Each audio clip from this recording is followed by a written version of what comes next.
السلام علیکم ناظرین محترم، آپ دیکھ رہے ہیں YouTube channel ever green knowledge اور میں ہوں ڈاکٹر عابد نواز۔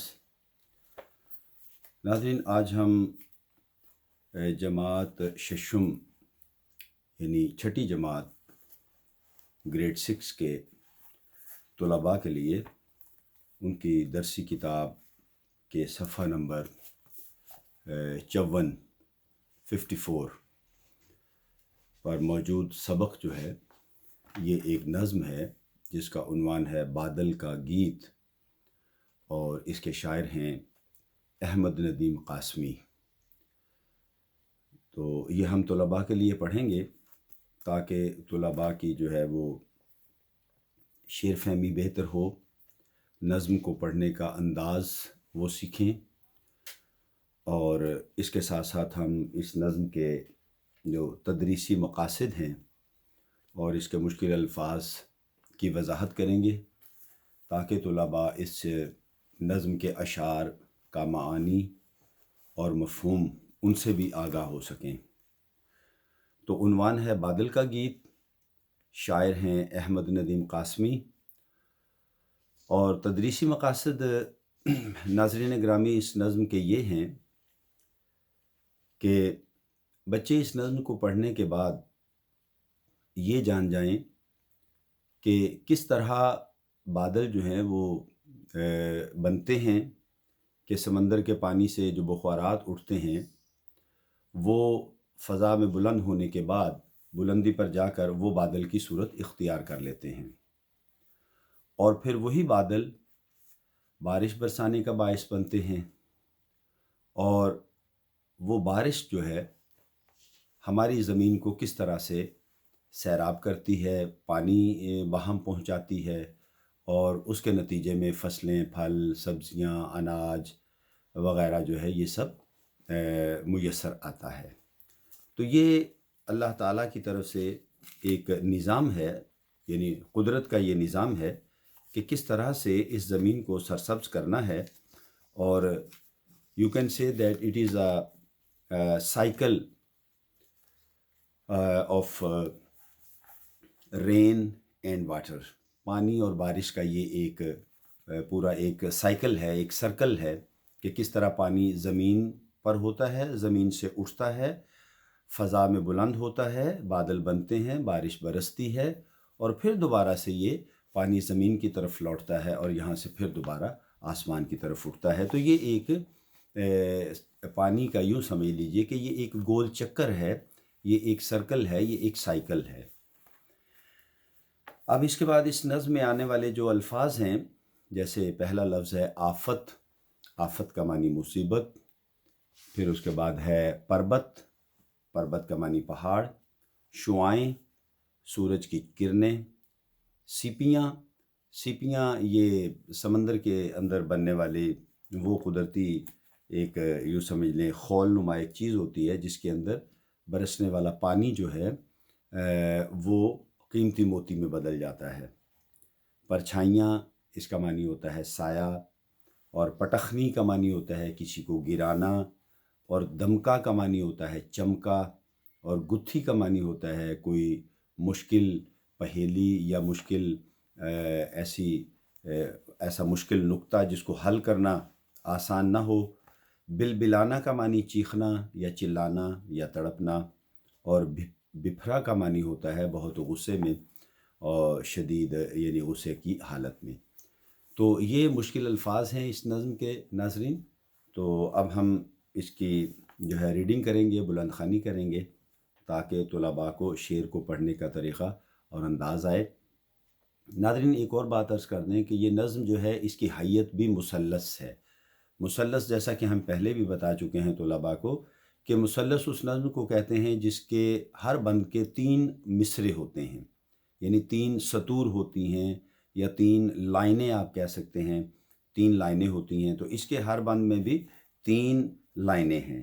اگر آپ اس کو گنیں گے، اس نظم کے بند جو ہیں ان کی اگر تعداد گنیں تو یہ 11 ہیں، ٹھیک ہے۔ اس نظم کے بند جو ہیں وہ 11 ہیں، اور ہر بند میں 3 مصرے ہیں۔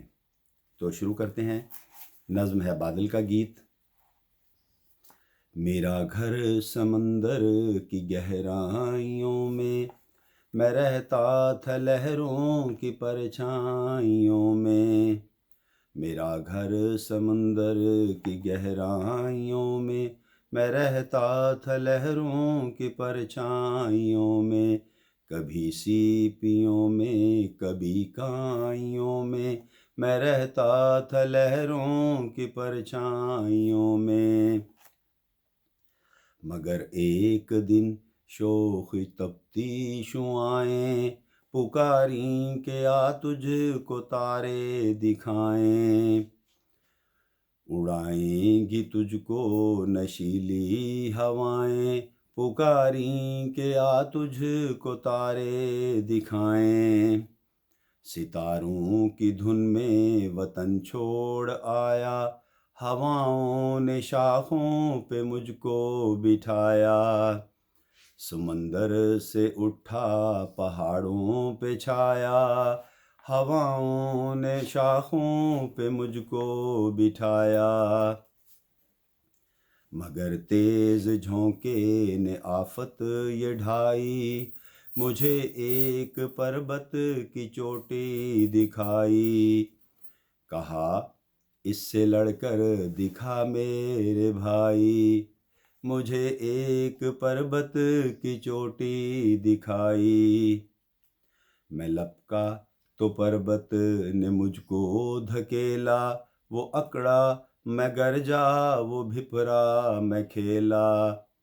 پر افسوس فانی ہے کھیلوں کا میلہ وہ اکڑا میں گرجا وہ بھپرا میں کھیلا.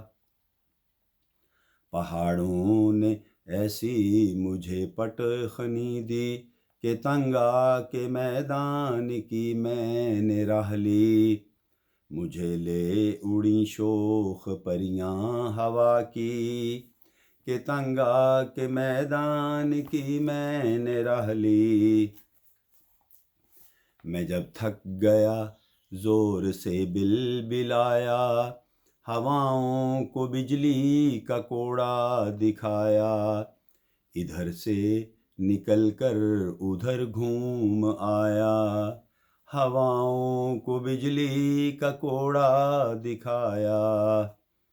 میں لپکا میں پلٹا میں گرجا میں چمکا دھواں بن کے چھایا دیا بن کے دمکا. کسی کو نہ تھا رنج کچھ میرے غم کا کسی کو نہ تھا رنج کچھ میرے غم کا. اب آیا تھا دھرتی پہ رونے رلانے میں رویا تو دنیا لگی مسکرانے. یہ کیا راز ہے ہائے یہ کون جانے یہ کیا راز ہے ہائے یہ کون جانے. میرے آنسوؤں سے زمیں دھل چکی ہے میری زندگی اس طرح گھل چکی ہے. مگر ایک گتھی تو اب کھل چکی ہے مگر ایک گتھی تو اب کھل چکی ہے. یہ سب نالے دریاؤں میں جا گریں گے وہ دریا سمندر میں جا کر ملیں گے. سمندر سے مل کر میرے دن پھریں گے سمندر سے مل کر میرے دن پھریں گے. میرا گھر سمندر کی گہرائیوں میں رہتا تھا لہروں کی پرچھائیوں میں. کبھی سیپیوں میں کبھی کائیوں میں کبھی سیپیوں میں کبھی کائیوں میں. تو عزیز طلبہ آپ نے یہ دیکھا کہ بادل کا یہ گیت جو ہے یہ سمندر کی سیپیوں سے شروع ہوا اور سمندر پر ہی واپس لوٹ کر ختم ہوا. تو یہ وہی بات ہے جو میں نے پہلے عرض کی بیان کی کہ یہ پانی کا ایک چکر ہے پانی کا سائیکل ہے جو قدرت کی طرف سے مقرر کردہ ہے. تو اس میں